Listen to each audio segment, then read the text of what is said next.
نہیں دیں گے تو نہیں ہوگا. معاملہ ہے، لین دین ہے. جی ہاں، اللہ سے بھی ایسا ہی معاملہ ہے. اور وہ کیا معاملہ ہے کہ اللہ تعالیٰ نے ہمارے اوپر ذمہ داریاں ڈالی ہے، اور ذمہ داریوں کے پورا کرنے پر وعدے کیے کہ اگر آپ نے یہ ذمہ داری پوری کر لی تو ہم اس پر یہ کریں گے. جیسے سورہ فاتحہ میں پڑھتے ہیں ایاک نعبد و ایاک نستعین، اے اللہ تیری ہی عبادت کریں گے اور تجھی سے مدد لیں گے.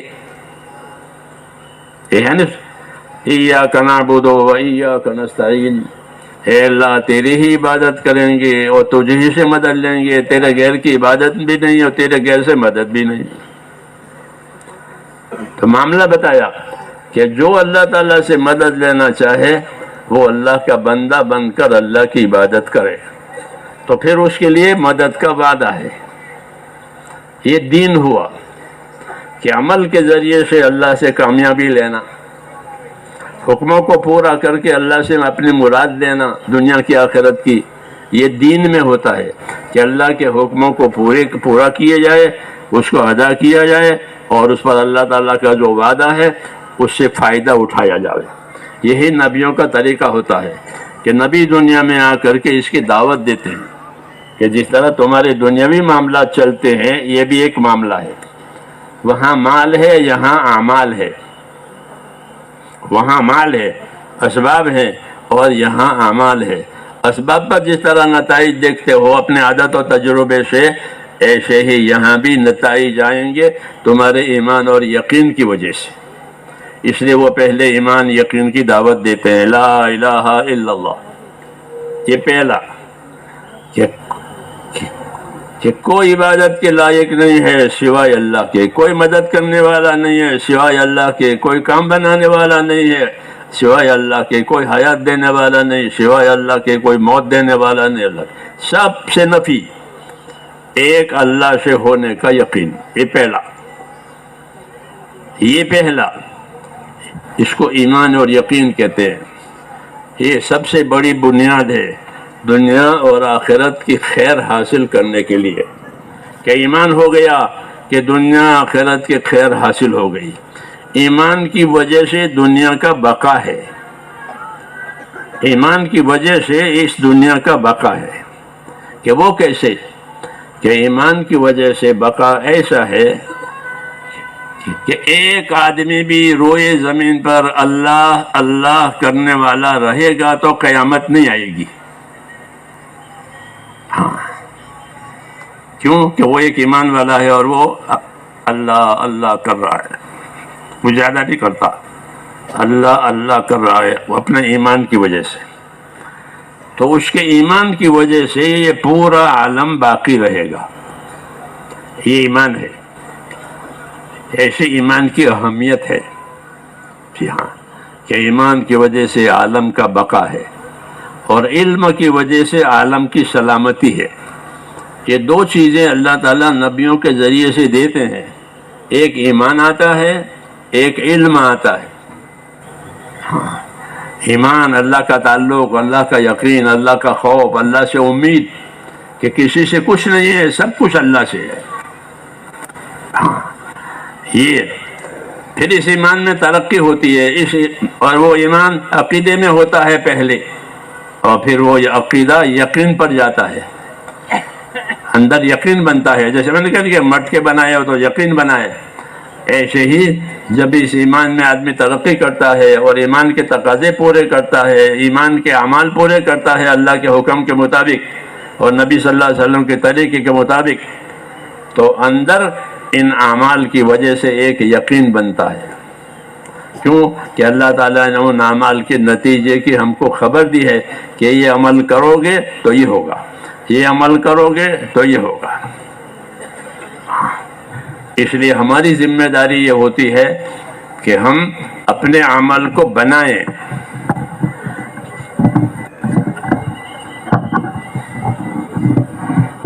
عمل بنانے کی ذمہ داری ہماری ہے، عمل کرنے کی بھی ذمہ داری ہماری ہے. کہ عمل بنانے کے لیے کہ ایک تو ایمان اور یقین چاہیے، اس لیے کہ کافر کے عمل کا کوئی اعتبار نہیں ہے. جی ہاں، ایمان شرط ہے، اللہ پر ایمان شرط ہے عمل کے صحیح ہونے کے لیے، عمل کے قبول ہونے کے لیے۔ پھر اس عمل کے لیے علم شرط ہے کہ اس عمل کا جو صحیح طریقہ ہے اس کا علم ہمارے پاس ہو، پھر ہماری نیت صحیح ہو۔ جب یہ چیزیں ہو جائے گی تو وہ عمل صحیح ہوگا۔ پھر اس عمل کی جو مقدار اللہ چاہتے ہیں وہ مقدار پوری ہو جائے گی تو اللہ کا وعدہ پورا ہوگا۔ یہ ترتیب ہے، یہ نہیں کہ ایک دن کام کیا اور انتظار کرے مدد کا، کیسا نہیں ہے۔ کوئی بھی چیز ایسی نہیں ہے کہ آج ہی شادی کی اور آج ہی بیٹا ہو گیا، ایسا ہوتا ہے؟ اور آج ہی بویائی کی اور آج ہی کٹائی بھی ہو گئی، ایسا نہیں ہوتا۔ کل شیء عندہ بمقدار، ہاں کہ ہر چیز اللہ کے ہاں ایک مقدار کے ساتھ ہے کہ جب اتنا ہو جائے گا تب ہم کریں گے۔ ہاں، اس لیے نبی آ کر کے یہ عمل کا راستہ کھولتے ہیں۔ ہاں، دنیا والوں کے پاس اپنے راستے ہوتے ہیں، مثلا تاجروں کے پاس تجارت کا راستہ ہوتا ہے، حاکموں کے پاس حکومت کا راستہ ہوتا ہے، زمینداروں کے پاس زمینداری کا راستہ ہوتا ہے، مزدوروں کے پاس مزدوری کا راستہ ہوتا ہے۔ یہ چار شعبے ہیں، یہ چار شعبے ہیں۔ یہ شعبے معیشت کے کہلاتے ہیں، معیشت کے شعبے۔ معیشت کے معنی زندگی گزارنے کے لیے، حکومت زندگی گزارنے کے لیے، کھیتی زندگی گزارنے کے لیے، تجارت کس کے لیے؟ زندگی گزارنے کے لیے، اور مزدوری کس کے لیے؟ وہ بھی نہ گزار۔ یہ معیشت کے شعبے کہلاتے ہیں کہ اس کے ذریعے سے تمہارا گزارا ہوگا، یہ گزارے کے شعبے ہیں۔ موت تک اس کا تعلق ہے، موت پر یہ سب ختم، حاکم کی حکومت، تاجر کی تجارت، مزدور کی مزدوری، زمیندار کی زمینداری ختم۔ جو چیز آنکھوں سے نظر آتی ہے آنکھیں بند ہونے پر اس کا سلسلہ ختم ہو جاتا ہے۔ جو چیز، اس کو مشاہدہ کہتے ہیں کہ جو چیز تمہاری آنکھوں سے نظر آئے گی جب موت والے انسان کی آنکھیں بند ہو جائے گی تو اس کا سلسلہ بھی ختم ہو جائے گا۔ اب دوسری دنیا شروع ہوگی،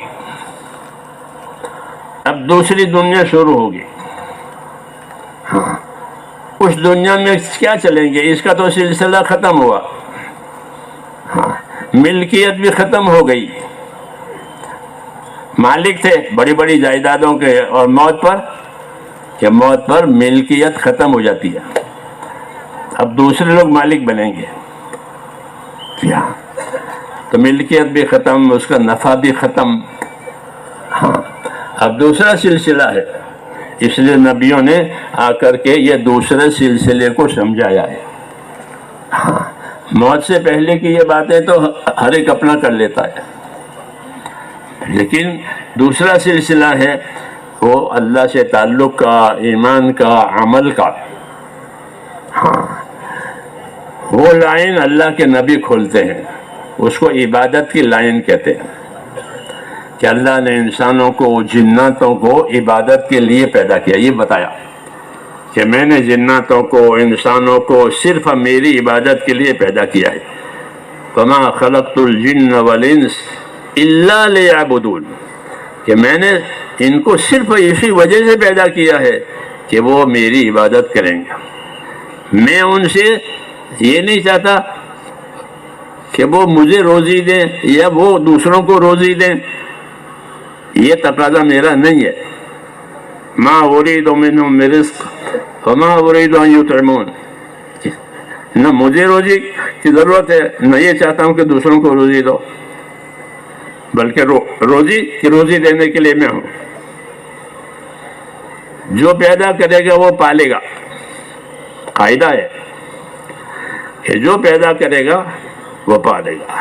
ہاں، جو کھیتی بوئے گا وہ اپنی کھیتی کو پانی دے گا۔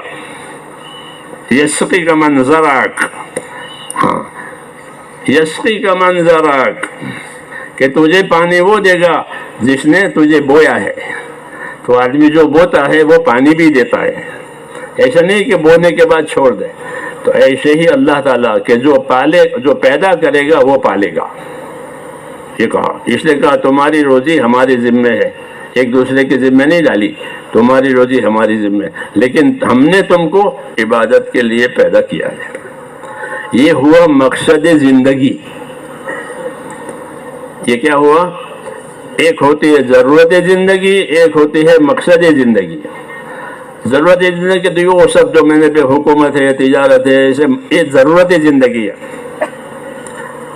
اور مقصد زندگی کیا ہے؟ کہ مقصد زندگی یہ ہے کہ اللہ کی عبادت کے لیے ہم کو زندگی دی ہے، یہ اس کو مقصد کہتے ہیں۔ اس لیے مقصد فوت نہیں ہونا چاہیے۔ ضرورتیں آگے پیچھے ہو سکتی ہے، لیکن مقصد فوت نہ ہو۔ مقصد فوت ہو گیا تو مقصد فوت تو وہ ہلاک ہو گیا۔ ایک آدمی حج کو جاوے اور راستے میں اتنا لیٹ ہو گیا کہ حج فوت ہو گیا۔ کیا فوت ہو گیا؟ حج کا وقت نکل گیا۔ تو کیا ہوا کہ نامراد ہوا۔ اب اس کا جانا آنا مکہ مدینے کیونکہ مقصد پر نہیں رہا۔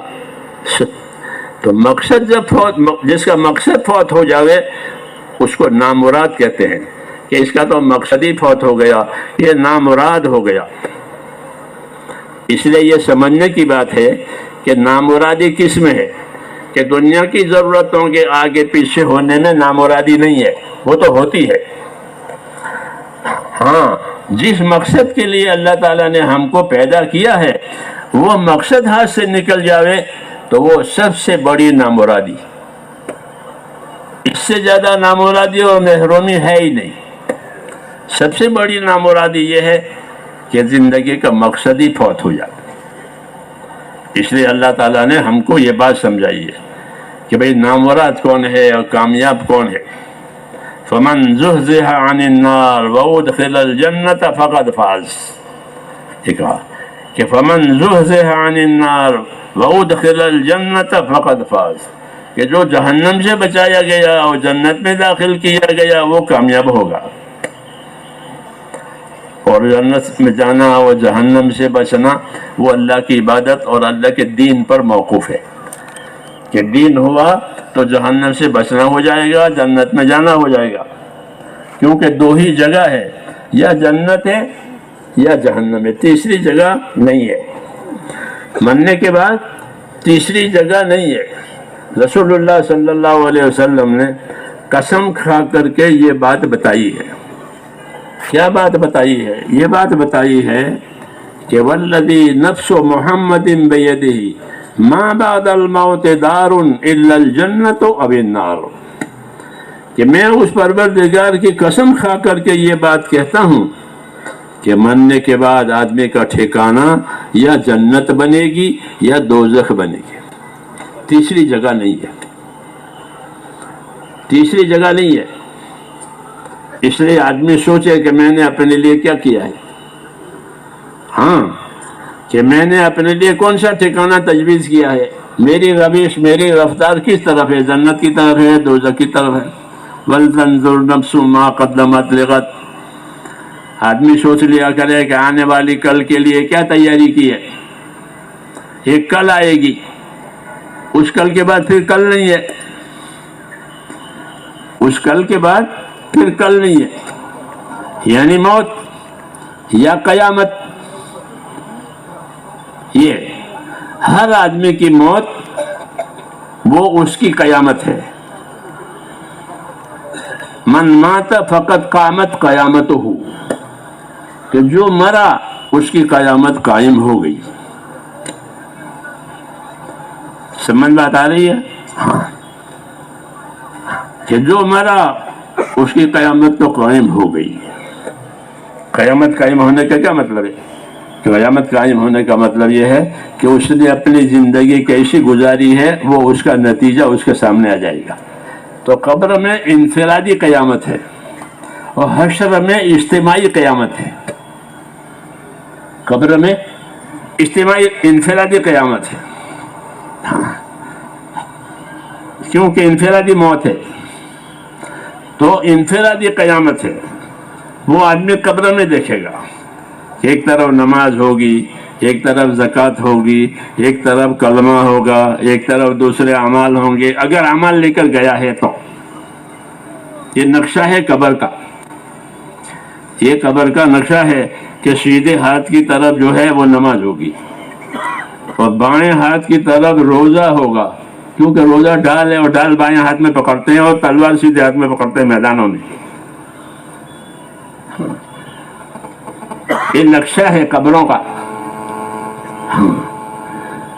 یہ روزہ ہے، نماز ہے، اور کلمہ، یہ کلمہ تو سرتاج ہے، وہ سر کی طرف وہ سب سے بڑی چیز ہے. وہ سب سے بڑی چیز ہے کلمہ اور ایمان، وہ سب سے بڑی چیز ہے. کیونکہ کلمے کے ساتھ اٹھے گا اپنی قبر سے. اپنی قبر سے کیسا اٹھے گا؟ کلمے کے ساتھ اٹھے گا، اگر کلمے کے ساتھ گیا ہے. ایک دفعہ حضور صلی اللہ علیہ وسلم پریشان تھے تو جبریل آئے کہ کیا بات ہے، آپ پریشان ہیں، آپ غمزدہ ہیں؟ کہ ہاں. یہ کس بات پر؟ کہ مجھ کو میری امت کا غم ہے کہ ان کا کیا ہوگا. تو وہ آپ کو لے کر کے قبرستان میں گئے اور ایک قبر پر پیر مارا. ایک آدمی اٹھا اندر سے کالے چہرے والا، ہائے ہائے کرتا ہوا، واہ ویلا کرتا ہوا. پھر اسے کہا تو لوٹ جاؤ، وہ لوٹ گیا. پھر دوسری قبر پر پیر مارا. پھر ایک آدمی اٹھا روشن چہرے والا، لا الہ الا کہتا اٹھا.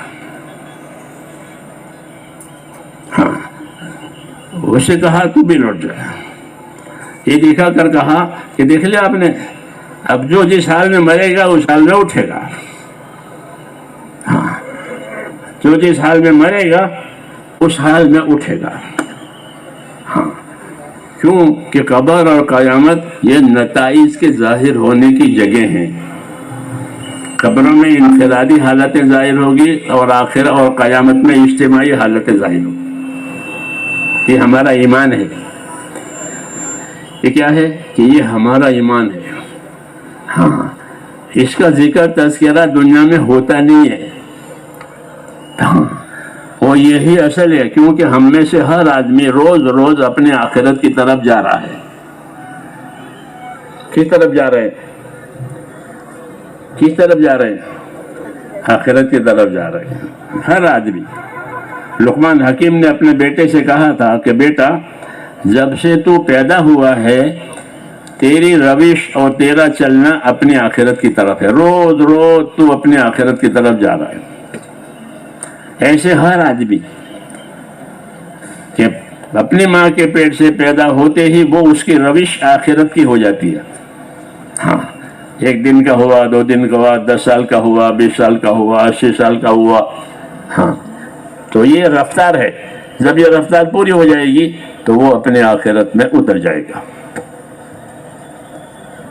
ایمان باللہ والیوم الآخر، اللہ پر ایمان لانا کہ جو کچھ ہوگا اللہ سے ہوگا، جو کرے گا اللہ کرے گا. اور دوسرا ایمان کہ آخرت پر ایمان لاؤ. یہ بنیاد ہے. جن چیزوں پر ہم ایمان لاتے ہیں ان میں یہ بنیاد ہے کہ ایمان باللہ والیوم الآخر مسلمانوں کا عقیدہ ہے کہ مرنے کے بعد دوبارہ زندہ ہونا ہے اور اپنی زندگی کا سارا نقشہ سامنے آنے والا ہے. ہاں، یہ ہم کو بتایا گیا اور یہ بتا کر کے یہ بھی فرمایا گیا کہ الکیس من دان نفسہ وعمل لما بعد الموت. الکیس من دان نفسہ وعمل لما بعد الموت. حدیث پاک ہے کہ باہوش آدمی وہ ہے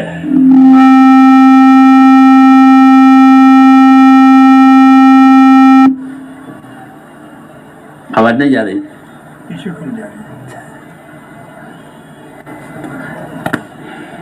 کیا کہہ رہا تھا؟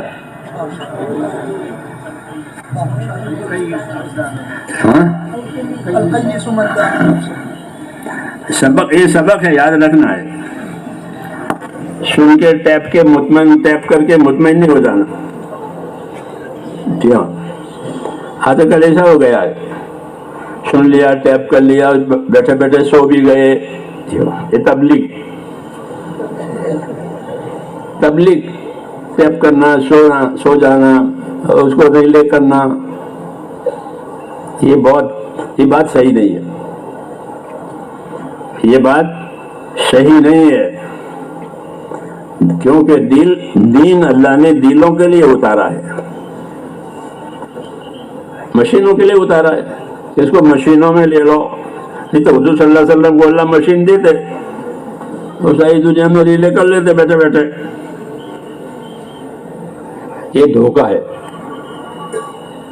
یہ کیا ہے؟ یہ دھوکہ ہے، رواج ہے، اس سے کوئی کام نہیں بنتا۔ ہاں، دلوں کے لیے اللہ نے دین اتارا ہے، مشینوں کے لیے نہیں اتارا۔ اس لیے اپنے دلوں میں دین آوے، یہ اصل ہے۔ تو حضور صلی اللہ علیہ وسلم فرمایا الکیس من دان نفسہ، کہ باہوش سمجھدار آدمی وہ ہے کہ جو اپنی ذات پر قابو کرے۔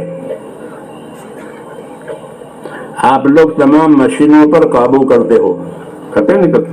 گاڑی فاسٹ کرنی ہے، سلو کرنی ہے، بند کرنی ہے، تو کون کرتے ہو؟ ابھی لوگ تو کرتے ہو، کرتے نہیں کرتے؟ ہاں، کہ کوئی بوتل ہے بند کرنی ہے، کھولنی ہے، دروازہ بند کرنا ہے، کھولنا ہے، تو یہ کام آپ کرتے ہو، یعنی انسان کرتا ہے۔ تو اب یہاں رہبری ہے کہ جس طرح دوسری چیزوں کو کھولتے ہو، بند کرتے ہو، اپنے قابو میں رکھتے ہو، اس طرح اپنی ذات کو بھی قابو میں رکھو۔ یہ کہا کہ الکیس من دان نفسہ وعمل لما بعد الموت، کہ باہوش آدمی وہ ہے جو اپنی ذات پر قابو کرے، جیسے باقی چیزوں پر قابو کرتے ہیں، اپنی ذات پر قابو کرے۔ کہ اپنی ذات پر قابو کرنے کا کیا مطلب ہے؟ گونگا بہرا ہو جاوے کہ نہ، اپنی ذات پر قابو کرنے کا مطلب یہ نہیں ہے، بلکہ یوں فرمایا وَعَمِلَ لِمَا بَعْدَ الْمَوْتِ، اپنی ذات پر قابو کرنے کا مطلب یہ ہے کہ چونکہ ایک دن مرنا ہے اور مرنے کے بعد ساری چیزیں سامنے آنے والی ہیں، اس لیے وہ موت کے بعد جو عمل کام میں آوے اس کو آج کرے، یہ قابو کرنے کا مطلب ہے۔ وہ کام نہ کرے جس کا کوئی فائدہ ہی نہیں ہے،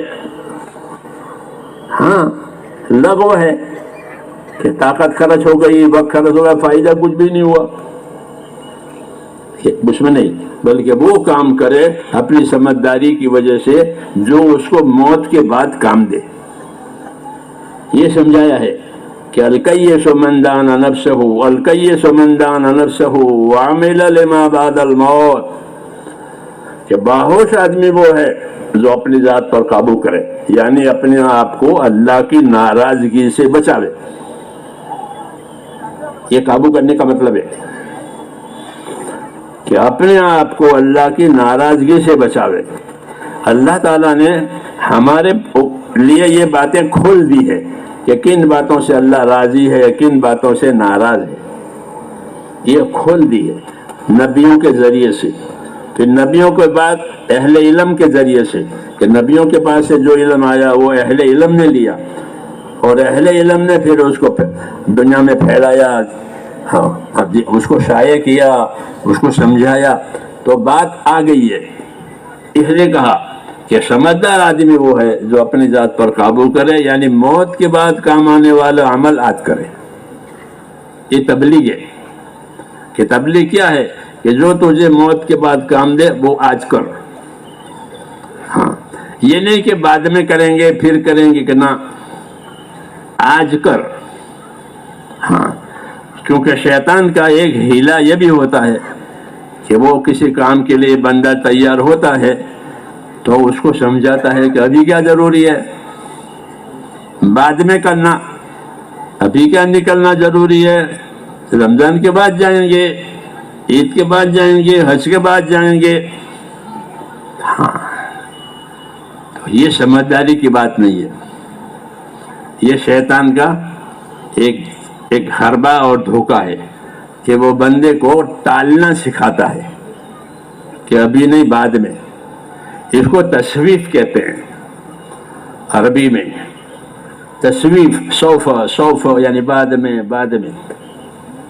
تو یہ منع ہے، یہ منع ہے۔ تو پھر کیا حکم ہے کہ جو کام موت کے بعد، جو عمل موت کے بعد کام آنے والا ہے اس پر سبقت کرو، یہ ہوگا. ہاں سبقت کرو، جلدی کرو، آگے بڑھو، یہ کہا ہے. یہ نہیں بعد میں کریں گے، کہ بعد میں نہیں، سابقو جلدی آگے بڑھو، سارعو جلدی کرو، یہ حکم ہے. موت کے بعد جو عمل کام آنے والے ہیں ان کے لیے یہ حکم ہے. ہاں کہ دوسرے وقت پر ٹالنا کہ نہیں، اگر دوسرے وقت پر ٹالا تو وہ ٹل گیا، وہ ٹل گیا.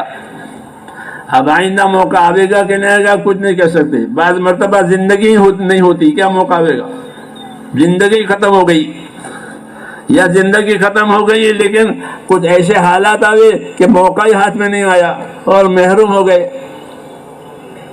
اس لیے حکم ہے کہ موت کے بعد جو عمل کام آنے والا ہے کہ اس کے لیے ٹالنے کی بات نہ کرو. اس کو تصویب کہتے ہیں کہ آج نہیں کل، آج نہیں کرنا، جلدی کرو. تو اس لیے کہ الکیس من دان نفسہ وعمل لما بعد الموت. باہوش آدمی وہ ہے جو اپنی ذات پر قابو کرے، اپنے آپ کو ناراضگی، خدا کی ناراضگی سے بچاوے، اور موت کے بعد کام دینے والا عمل آج کرے. یہ سمجھداری کی بات ہے. اور نادانی کی بات کیا ہے کہ نادان کون ہے؟ کہ نادان وہ ہے کہ اپنے نفس کو سمجھاوے، اپنے نفس کو سمجھاوے کہ ہاں ابھی نہیں، ابھی بعد میں کریں گے، اور نفس کی تابعداری کرے. حکم کی تابعداری نہ کرے، نفس کی تابعداری کرے. ہاں اور اللہ پر امید بھی باندھے کہ اللہ بڑا بیڑا پار کرنے والا ہے، اللہ رؤوف الرحیم ہے، غفور الرحیم ہے، کہ یہ بات نہیں ہے. حضور صلی اللہ علیہ وسلم نے فرمایا کہ جو چیز تیرے نفع کی سامنے آوے تو اس میں حرص کر. اللہ بتائیں گے نفع کی چیز، رسول بتائیں گے نفع کی چیز، کامیابی کی چیز.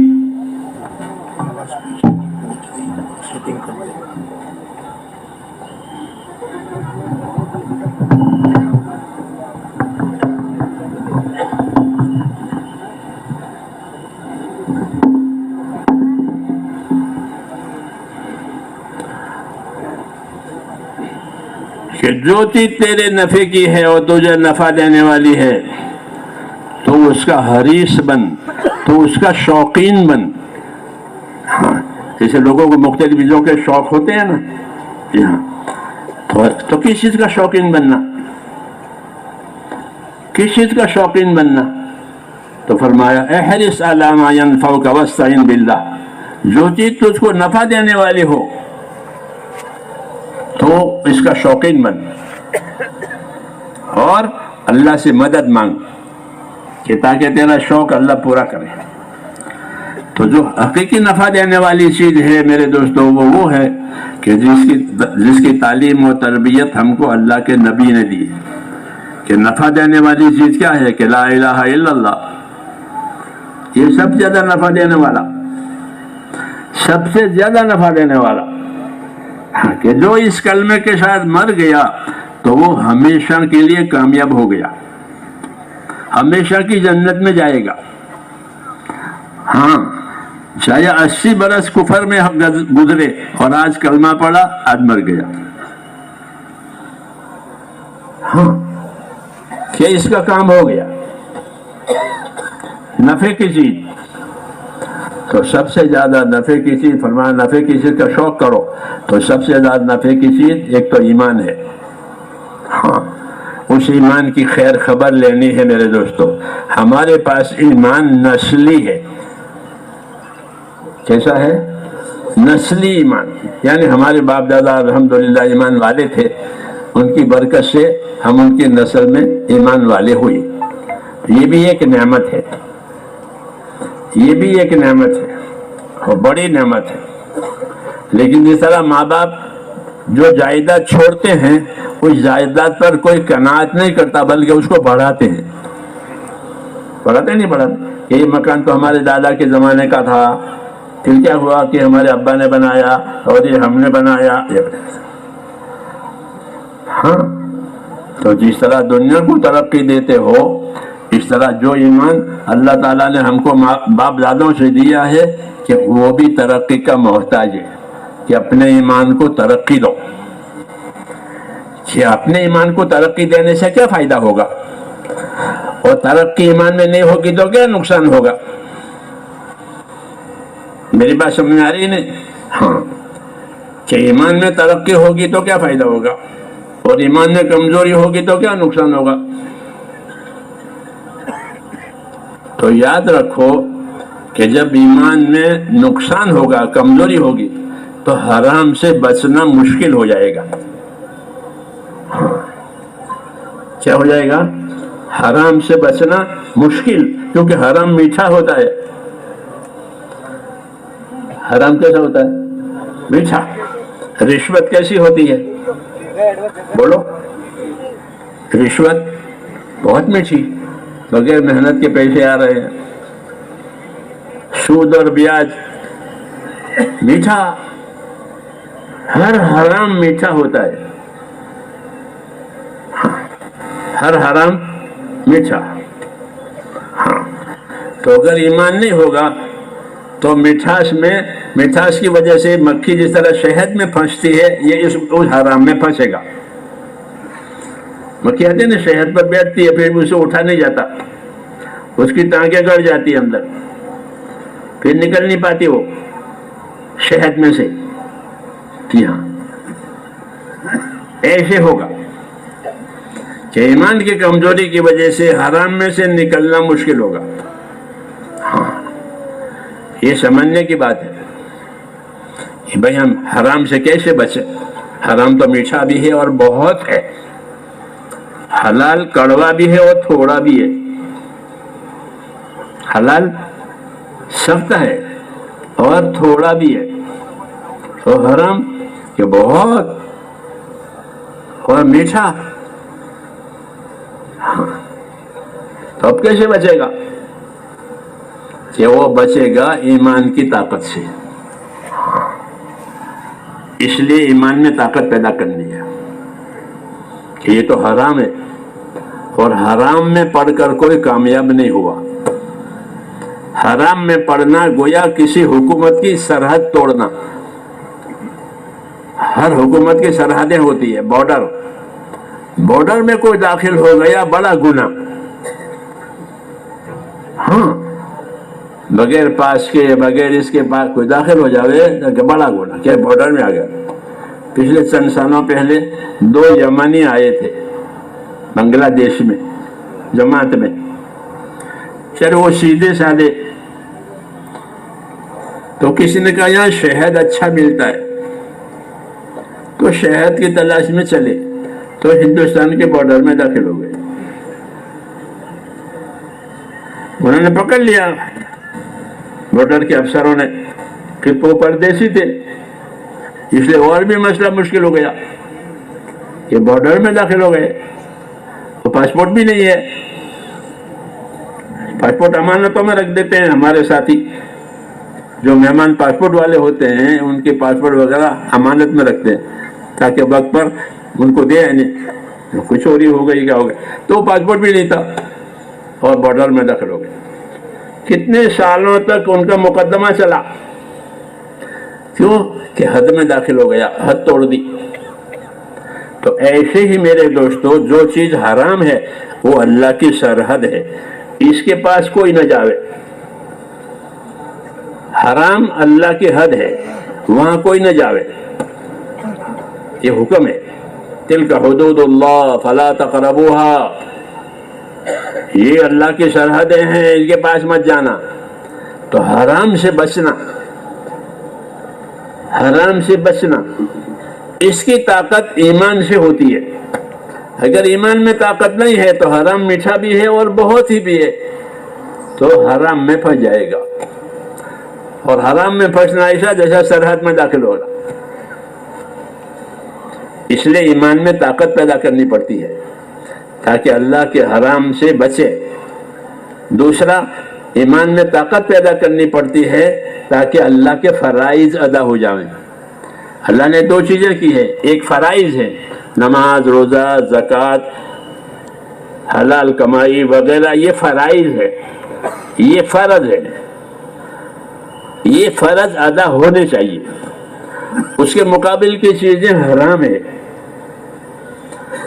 تو حرام سے بچنا چاہیے، ان چیزوں کو ادا کرنا چاہیے، ان سے بچنا چاہیے. تو بچنے کی طاقت بھی چاہیے اور فرائض کو ادا کرنے کی طاقت بھی چاہیے. ہاں، اور آدمی کمزور ہے، اس کا نفس ہے وہ برائیوں کی طرف لے جاتا ہے. ان النفس لامارۃ بالسوء، نفس کہاں لے جائے گا کہ برائیوں کی طرف لے جائے گا. اس لیے اس کو اپنے اندر ایمانی قوت پیدا کرنی پڑتی ہے کہ اپنے دل میں اللہ کا اتنا ڈر پیدا کرے کہ جو اس کو حرام سے بچاوے. ہاں، اتنا ڈر پیدا کرے کہ فرائض فوت نہ ہو. نماز کے وقت میں نماز پڑھے، زکوٰۃ واجب ہے تو پائی پائی کی زکوٰۃ دے، روزہ آیا ہے تو روزے ادا کرے، حج آیا ہے تو حج ادا کرے، حلال کھاوے، حرام سے بچے. یہ سب فرائض ہے. ان فرائض کو ادا کرنے کے لیے ایمانی طاقت چاہیے. سمجھ میں آئی نا بات؟ اللہ نے ایمان دیا ہے کہ فرائض ادا کرنے سے یہ ہوگا، اور فرائض چھوڑ کر حرام میں پڑنے سے یہ ہوگا. کہ فرائض ادا کرنے سے کیا ہوگا؟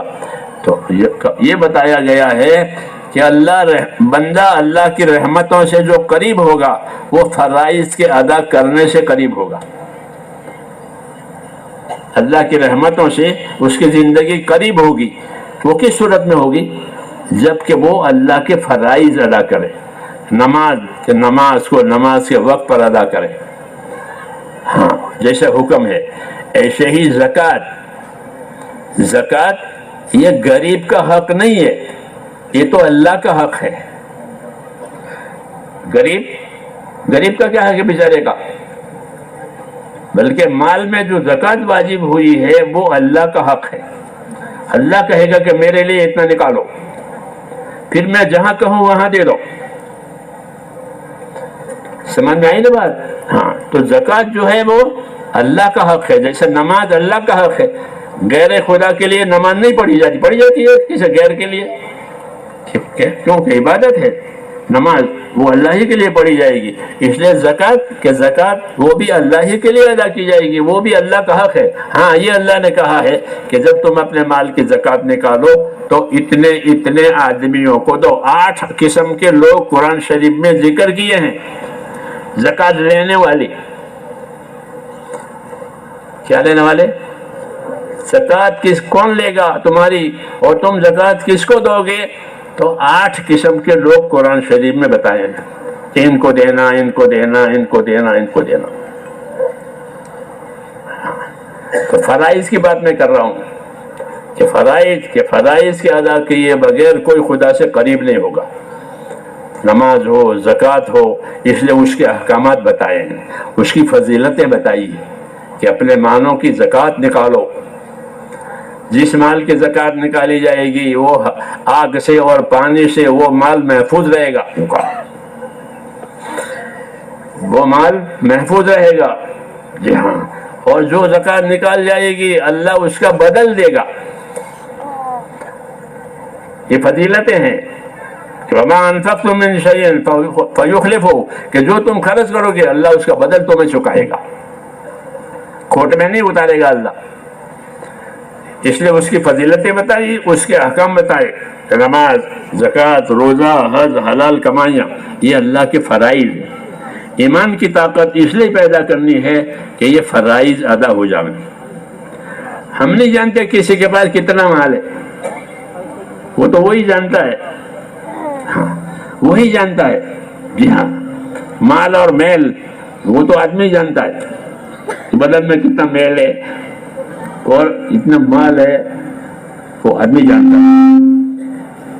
اس لیے حکم دیا ہے کہ مال ہے تو اپنی زکوٰۃ ادا کرو. مولانا الیاس صاحب رحمۃ اللہ علیہ فرماتے تھے کہ میں چاہتا ہوں کہ ہمارا ہر ساتھی اپنے مال میں سے پائی کی زکوٰۃ ادا کرے، اور زکوٰۃ کو غریبوں کی ضرورت نہ سمجھے، اپنی ضرورت سمجھے. زکوٰۃ غریب کی ضرورت نہیں ہے، تیری ضرورت ہے. جی ہاں، تو اپنے لیے دے گا ان کے لیے نہیں، ان کا تو پروردگار ہے، اللہ ان کو روزی دے گا. ہاں تمہاری زکوٰۃ پر غریب کی زندگی نہیں ہے، اللہ اس کو پالے گا، لیکن زکوٰۃ کیا ہے. تو اس لیے میرے دوستو ایمان کی طاقت اس لیے پیدا کرنی ہے کہ جو اللہ کے فرائض ہیں وہ ادا ہو جائیں. ہاں دوسرا کہ ایمان کی طاقت اس لیے پیدا کرنی ہے کہ جو چیزیں اللہ نے حرام کی ہے اس سے اپنے آپ کو بچا سکے. اگر ایمان میں طاقت نہیں ہے تو حرام میں پھنس جائے گا. اس لیے عائشہ صدیقہ فرماتی تھی کہ اللہ تعالیٰ نے حرام چیزیں ایک دم حرام کر کے منع نہیں کیا. سمجھ میں آئی نا بات؟ لوگ شراب پیتے رہے، شراب پی کے نماز میں بھی آتے تھے، شراب پی کر نماز میں آتے تھے، اور ان کو کہا تھا کہ تم نشے میں ہو تو نماز میں مت آؤ. لا تقربوا الصلاۃ وانتم سکارا، نشے میں ہو تو نماز میں مت آؤ. یہ نہیں کہا کہ مت پیو، کیوں کہ ابھی ان کے اندر حرام سے بچنے کی طاقت پیدا نہیں ہوئی ہے. ایسے ہمارا حال ہے کہ حرام سے بچنے کی ہمارے اندر طاقت نہیں ہے، فرائض کو صحیح ادا کرنے کی طاقت نہیں ہے. بہت کم مسلمان ہوں گے کہ جو نماز اپنی زکوٰۃ صحیح دیتے ہوں گے پائی کی. اس طرح نمازیں بھی کہ نمازیں صحیح پڑھنے والے بہت تھوڑے. جی ہاں، حالانکہ وہ فرض ہے لیکن اپنے ایمان کی کمزوری کی وجہ سے اس کی طرف اہمیت نہیں ہے. اس لیے ایمان میں قوت قرار دے جائے تاکہ اپنی نمازیں بھی صحیح کرے، اپنے زکاتیں بھی صحیح دے، اپنے فرائض ادا کرے، حرام سے بچنے کی طاقت آئے کہ یہ نجات کا ذریعہ ہے. اس لیے یہ محنت دی گئی ہے، دین بھی دیا ہے اور دین کی محنت دی گئی ہے کہ جب دین کی محنت ہوگی تو حرام سے بچنے کی طاقت آئے گی. ہمارا ایک ساتھی تھا ادھر سہارنپور کی طرف کا، اس کا سودی کاروبار تھا، سود کا لین دین تھا. پھر اس کو اللہ نے اس راستے میں لگایا. تو جب آدمی اس راستے میں چلتا ہے، محنت میں چلتا ہے، تو اس راستے کی ایک تاثیر ہے کہ اس کے دل میں کوئی احساس اور شعور اللہ پیدا کرتے ہیں. خاص کر کوئی آدمی کسی گناہ میں ہوتا ہے اور اس راستے میں چلتا ہے تو چونکہ یہ راستہ نورانی راستہ ہے، وہ اندر نور بنتا ہے، اس لیے دل میں نور پیدا ہوتا ہے. تو پھر دل میں وہ گناہ جس میں وہ پھنسا ہوا ہے وہ کھٹکتا ہے اندر کہ میں تو یہ گناہ کرتا ہوں اور یہاں یہ کام ہے، یہ اندر کھٹک پیدا ہوتی ہے. گناہ کی علامت ہے یہ. گناہ کی کیا نشانی ہے؟ کہ گناہ کی نشانی یہ ہے کہ تیرے دل میں کھٹک پیدا کرے، تیرے دل میں چھپے. جس طرح پھانس چھپتی ہے اس طرح دل میں گناہ چھپتے ہیں. پھر آدمی بے چین ہو جاتا ہے کہ میں یہ گناہ ہے، میرا یہ گناہ ہے، میرا یہ گناہ ہے، میرا یہ گناہ ہے.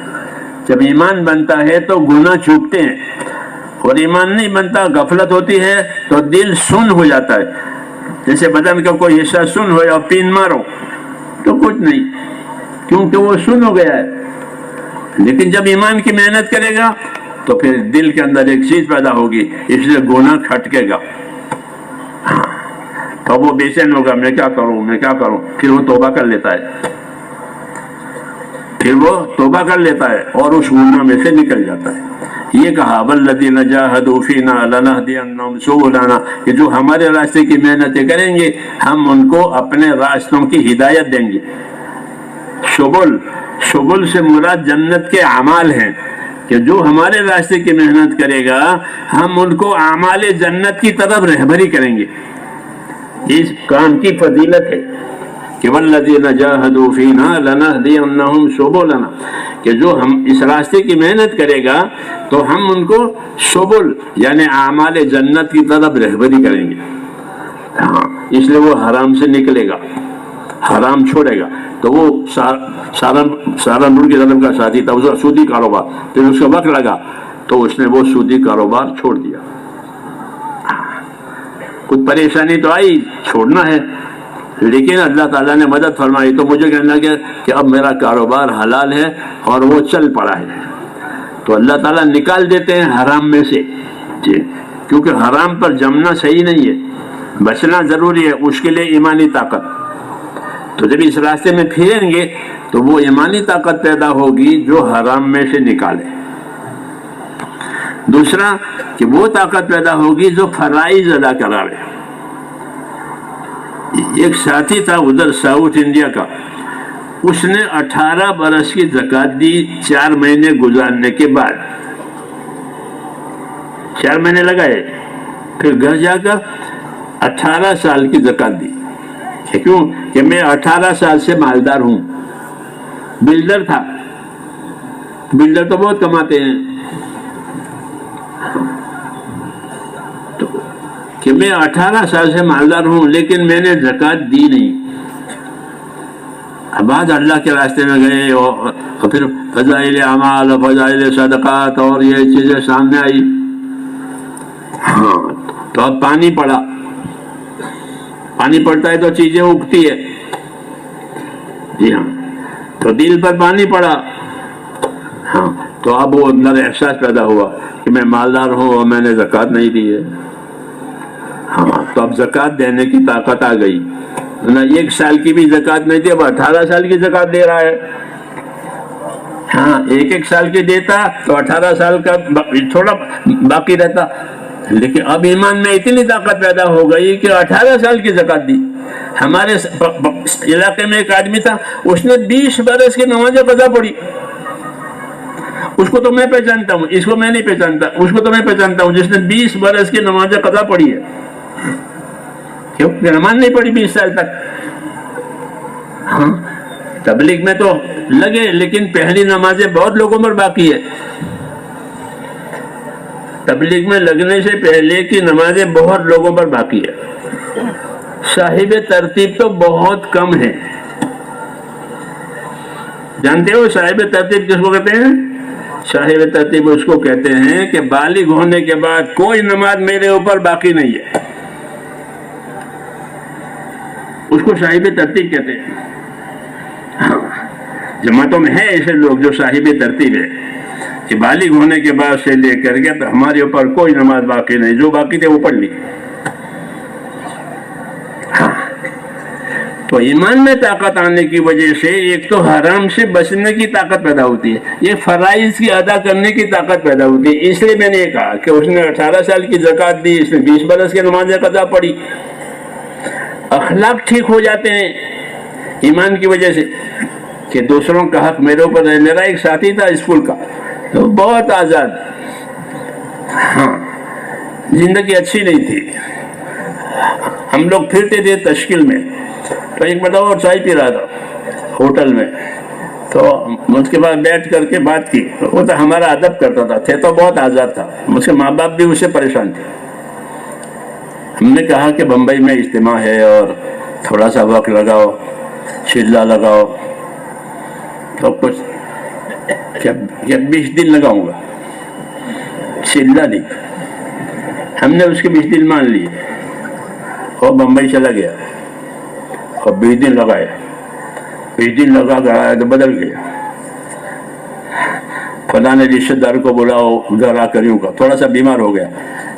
بیماری میں کہ فلاں کو بلاؤ فلاں، تو گھر والے پریشان نہیں کہ ان کو کیا ضرورت ہے بلانے کی، کہ میں ان کے پاس معافی مانگوں گا، میں نے ان کو ستایا ہے، میں نے ان کے ساتھ زیادتی کی ہے. تو جن جن لوگوں کے ساتھ زیادتی کی تھی وہ چپ رہی ہے، چھپ رہی ہے اندر. تو اب بے چین ہے کہ ان کو بلاؤ تاکہ میں معافی مانگوں کہ اللہ کے واسطے مجھے معاف کر دو. یہ تو تبلیغ کا یہ اثر ہے دعوت کا کہ آدمی کا رجوع اللہ کی طرف ہو جاتا ہے. پھر اللہ اس کو گناہوں میں سے نکالتے ہیں. دوسروں کا حق ہوتا ہے تو معافی کی توفیق دیتے ہیں. پھر اپنا ہوتا ہے تو چھوٹی ہوئی نمازیں پڑھے گا، باقی زکاتیں ادا کرے گا، ہاں روزے ادا کرے گا. کہ روزے نہیں رہتے. ہم امریکہ میں ہم تھے، اب بات لمبی ہو جائے گی. امریکہ میں ہماری جماعت 30 سال کی، تو یونیورسٹیوں میں 70,000 عرب نوجوان پڑھتے تھے. 70,000. تو ان میں کام ہوا، ان میں بات چیت ہوئی، وہ مائل ہوئے. پھر جب ہم سال پورا کر کے ہندوستان میں واپس آئے تو وہ بھی آئے جماعت میں وقت لگانے کے لیے. انہوں نے یہاں پہ وقت لگایا، گرمی کا زمانہ تھا جب وہ آئے تو، اور رمضان گرمی میں تھا، تو وقت انہوں نے لگایا، تو ہم سے کہنے لگے کہ ہمارے تو روزے باقی ہیں، کیونکہ وہ رمضان میں انہوں نے وقت لگایا تھا کہ ہم تو پہلے رمضان جو ہے وہ تو روزے رکھے ہی نہیں ہیں، یونیورسٹیوں میں پڑھ رہے تھے، تو کہاں کے روزے، تو ہم تو روزے رکھنا چاہتے ہیں اب جماعتوں میں، تو اس لیے ہم روزے رکھیں گے، رمضان تو ختم ہو گیا۔ اب ان کو اپنے روزوں کی فکر ہو گئی، ہاں پہلے فکر نہیں ہوئی اس لیے اس کو ضائع کیا رمضان کو، اب فکر ہو گئی۔ یہ لَنَهْدِيَنَّهُمْ سُبُلَنَا جو اللہ نے کہا تھا کہ ہم ان کو اپنے اعمال کی طرف رہبری کریں گے، جنت کے اعمالوں کی طرف، یہ تو کہ ہم تو روزے کی قضا رکھنا چاہتے ہیں۔ اب وہ وقت بھی لگا رہے ہیں، اور مئی جون کا مہینہ تھا اس سال، ہم نے ان کو مشورہ دیا کہ روزے کی قضا تو ضروری ہے، وہ تو کرنی پڑے گی، جی ہاں، لیکن ابھی موقع نہیں ہے کیونکہ تم جماعت میں چلو، ہمارا ملک گرم ہے، اس لیے جب واپس جاؤ تب اپنے روزے کی قضا کرنا۔ یہ مثال ہے میرے دوستوں کہ جب یہ کام ہوتا ہے اور دلوں پر پانی پڑتا ہے تو فرائض کی فکر پیدا ہو جاتی ہے، حرام سے بچنے کی فکر پیدا ہو جاتی ہے، ہاں خالی نکلنا مقصود نہیں ہے، ہاں بلکہ جب نکلے گا اور صحیح نکلے گا تو جس طرح دواؤں میں تاثیر ہوتی ہے اس طرح اس عمل میں تاثیر ہے۔ دوا میں تاثیر ہوتی ہے نا، آنکھ کی دوا آنکھ کو ٹھیک کرتی ہے، کان کی دوا کان کو ٹھیک کرتی ہے، یہ زندگی کو ٹھیک کرنے کی دوا ہے کہ یہ عمل کہ زندگی کو ٹھیک کرے گا۔ والذین جاہدوا فینا لنہدینہم سبلنا کہ یہ عمل زندگی کو ٹھیک کرے گا، خالی آنکھ کان کو نہیں، یعنی ایمان میں یقین آئے گا، ایمان میں خدا کا خوف آئے گا، اور اعمال کا شوق پیدا ہوگا، حرام سے بچنے کی طاقت پیدا ہوگی، دوسروں کے حقوق کی فکر پیدا ہوگی۔ کسی کا حق دبایا ہے تو وہ چھپے گا اس کو کہ فلانے کا میں نے دبایا ہے، ہاں جب پانی پڑے گا تو اندر چھپتا ہے گناہ، تو کہ میں نے فلانے کا حق دبایا ہے، تو وہ اس کا حق بھی نہیں دے گا، اس میں طاقت آ جاتی ہے۔ اس لیے میرے دوستوں اپنے ایمانوں میں طاقت پیدا کرنے کی ضرورت ہے۔ بے شک ہم ایمان والے ہیں، اس میں کوئی شک نہیں ہے، اللہ کی توفیق ہے، لیکن اس پر قناعت نہیں کرنی ہے کہ ہم تو ہیں ہی۔ ایسے جماعت والے بھی یہ سمجھے کہ ہم تو ہیں تبلیغ میں، کہ یہ بھی غلط ہے کہ تبلیغ میں ہے، لیکن تبلیغ سے کیا تقاضا ہے اور تبلیغ سے کیا چاہا جاتا ہے؟ خالی خروج چاہا جاتا ہے کہ بھائی نکل گئے، کہ نکلنا کافی ہے۔ مولانا انعام حسن صاحب فرماتے تھے کہ نکلنا یہ تو ایک نمبر ہوا، باقی 5 کہاں گئے؟ ہاں کہ باقی 5 کہاں گئے؟ 6واں نمبر نکلنا، تو باقی 5 کا کیا ہوا؟ وہ تبلیغ تو 6 نمبروں کا نام ہے۔ ایمان میں یقین آوے، عبادت کا شوق پیدا ہو جاوے۔ کیا پیدا ہو جاوے؟ ابھی عبادتوں کا شوق نہیں پیدا ہوا ہے ہمارے اندر، کہیں تبلیغ میں ہے، عبادت کا شوق نہیں ہے، عبادت بوجھ ہے، اس لیے تنہائیاں فضولیات میں جاتی ہے۔ تنہائیاں اجتماع میں تو کر لیے اجتماعی بچے، لیکن تنہائیاں فضولیات میں ہے۔ یہ علامت ہے کہ عبادت کا شوق پیدا نہیں ہوا۔ صحابہ میں جس طرح اور چیزیں پیدا ہوئی تھی، عبادت کا شوق پیدا ہو گیا تھا۔ ہاں عبادت کا شوق، آخرت کا خوف، یہ 2 چیزیں لازم ہے کہ تبلیغ کی وجہ سے اور دعوت کی محنت کی وجہ سے امت میں یہ 2 چیزیں آنی چاہیے۔ اپنے آخرت کا خوف کہ مجھے آخرت میں کیا ہوگا۔ مولانا یوسف صاحب فرماتے تھے کہ ہر صحابی دنیا سے روتا ہوا گیا، یہ کہتے تھے کہ ہر صحابی دنیا سے کیسا گیا؟ کیوں؟ گناہ کیے تھے، گناہ کیے تھے کہ نہ گناہ نہیں، آخرت کا خوف ہے، پتہ نہیں آخرت میں کیا ہوگا۔ آدمی سمجھے کچھ اور نکلے کچھ، وَبَدَا لَهُم مِّنَ اللَّهِ مَا لَمْ يَكُونُوا يَحْتَسِبُونَ کہ ان کے لیے وہ باتیں ظاہر ہوئی، وہ امور ظاہر ہوئی جو ان کا خیال بھی نہیں تھا۔ اس لیے ایک بزرگ فرماتے تھے کہ میں تو اس آیت سے ڈرتا ہوں کہ وَبَدَا لَهُم مِّنَ اللَّهِ مَا لَمْ يَكُونُوا يَحْتَسِبُونَ کہ ان کے لیے وہ بات ظاہر ہوئی جو گمان میں نہیں تھا. سمجھتے تھے کہ ہم تو اچھے ہیں اور وہاں جا کے کوئی دوسرا نکلا آخرت میں، پھر کوئی علاج بھی نہیں ہے. ہاں اس لیے اس کام کی تاثیر ہے کہ اس کام میں پھریں، اللہ کے راستے میں پھریں تاکہ آخرت کا خوف آوے، آخرت کا خوف آوے، عبادت کا شوق آوے. کتنی باتیں ہوئی؟ دو. آخرت کا خوف آوے، عبادت کا شوق آوے. صحابہ میں عبادت کا شوق تھا.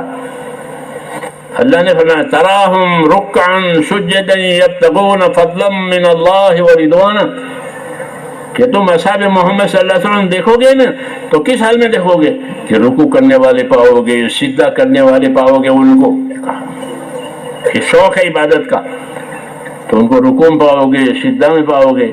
اللہ کا فضل اور اس کے مہربانی کے طلبگار پاؤ گے ان کو. ہاں کہ بھئی یہ کام ہے کہ اس کام نے کیا اثر کیا. کوئی چیز ہوتی ہے تو کیا شوق پیدا، موبائلوں کا لوگوں کو شوق پیدا ہو گیا، پاگل ہو گئے، موبائلوں کے پیچھے پاگل ہو گئے لوگ. ہاں ایسا شوق پیدا ہو گیا. یہ مثال ہے. تو ان کو عبادتوں کا شوق پیدا ہوتا. تراہم رکعا سجدا، کہ اصحاب محمد کو دیکھو گے صلی اللہ علیہ وسلم تو رکوع کرنے والوں میں پاؤ گے، سجدہ کرنے والوں میں پاؤ گے. کیونکہ حالت بتائی، حال ہے. اور اللہ کا فضل اور مہربانی کے طلبگار پاؤ گے ان کو. تو ان میں عبادت کا شوق پیدا ہوا، آخرت کا خوف پیدا ہوا. یہ اصل چیزیں ہیں کہ بھئی دعوت اور تبلیغ جو نبیوں کا کام روزانہ کہتے ہیں کہ اس کام سے کیا پیدا ہوگا، کہ یہ پیدا ہوگا کہ آخرت کا خوف پیدا ہوگا. ہر آدمی اپنے آخرت بنانے کی فکر میں لگے گا. تو مل گیا نہیں. حضرت جی فرماتے تھے کہ ہر صحابی دنیا سے روتا ہوا گیا. تو کیوں روتا ہوا گیا؟ کچھ کالے کام کیے تھے؟ کہ نہ، کالے کام نہیں کیے تھے. اللہ کا خوف ہے، کام کی وجہ سے ڈر پیدا ہوا. آخرت ہے، اللہ ہے، کیا جواب دیں گے. ہاں کہ یہ پیدا ہونا چاہیے. یہ اس کی تاثیر ہے کام کی کہ اس سے آخرت کا خوف پیدا ہوتا ہے. تو پھر آدمی سیدھا ہو جاتا ہے اپنے آخرت بننے کے، کیونکہ موت کا تو کوئی بھروسہ نہیں کب آوے. اس لیے وہ سیدھا ہو جاتا ہے. ایک کام کا اثر ہے.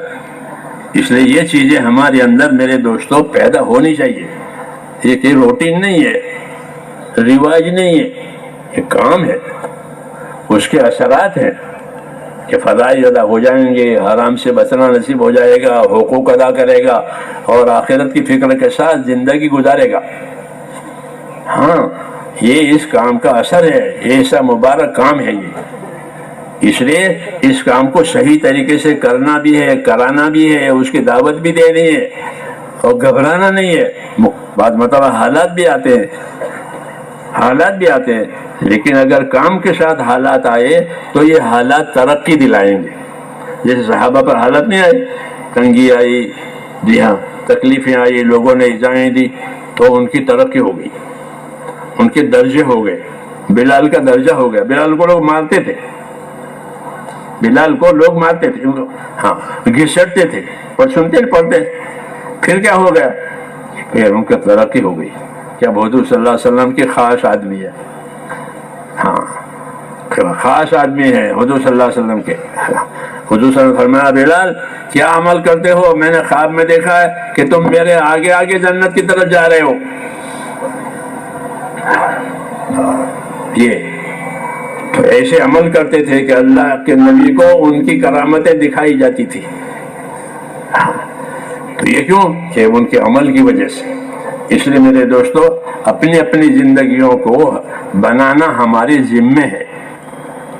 ایک کہ اپنی زندگی بناؤ. گزرنا ہمارا وہ تو گزرے گی. سورج نکلے گا، ڈوبے گا، پہلا مہینہ، دوسرا مہینہ، 2000 وہ تو گزرے گا، وہ تو ہمارے قابو میں نہیں ہے. لیکن زندگی کو بنانا یہ ہمارے قبضے کی بات ہے کہ اپنی زندگی کو بناؤ، ایمان والی، اعمال والی، اخلاق والی، اخلاص والی. یہ مطلب بنانے کا ہے. یہ مطلب ہے بنانے کا کہ زندگی ایمان والی، اعمال والی، اخلاق والی، اخلاص والی، اللہ سے تعلق والی. کہ کوئی مسئلہ پیش آئے کہ اللہ سے مانگیں گے. اللہ سے مانگیں گے.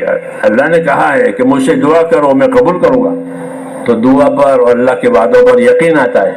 کوئی مسئلہ آیا کہ اللہ سے مانگیں گے, 10 دفعہ مانگیں گے, 1 دفعہ نہیں 10 دفعہ مانگیں, اللہ نے وعدہ کیا ہے. تو اس طریقے سے ایمان میں ترقی ہوتی ہے تو دلوں میں اطمینان آتا ہے کہ ہاں یہ کام کا فائدہ ہے. دوسرا کہ جب عمومی حالت ہماری سدھر جاتی ہے تو ہمارے عمومی حالات بھی اچھے ہو جاتے ہیں. عمومی حالتیں ہماری اچھی ہو گئی تو ہمارے عمومی حالات بھی اچھے ہو جائیں گے. اللہ نے حالات کے بننے کا تعلق بھی دین سے رکھا ہے کہ مسلمانوں میں عام دینداری آ گئی تو ان کی عام حالت ٹھیک ہو جائے گی. ہاں, اور اگر یہ بات نہیں ہے کہ عام کہ دین اطمینان کے اعتبار سے کمی کوتاہی ہے تو پھر عمومی حالات بھی بگڑتے ہیں.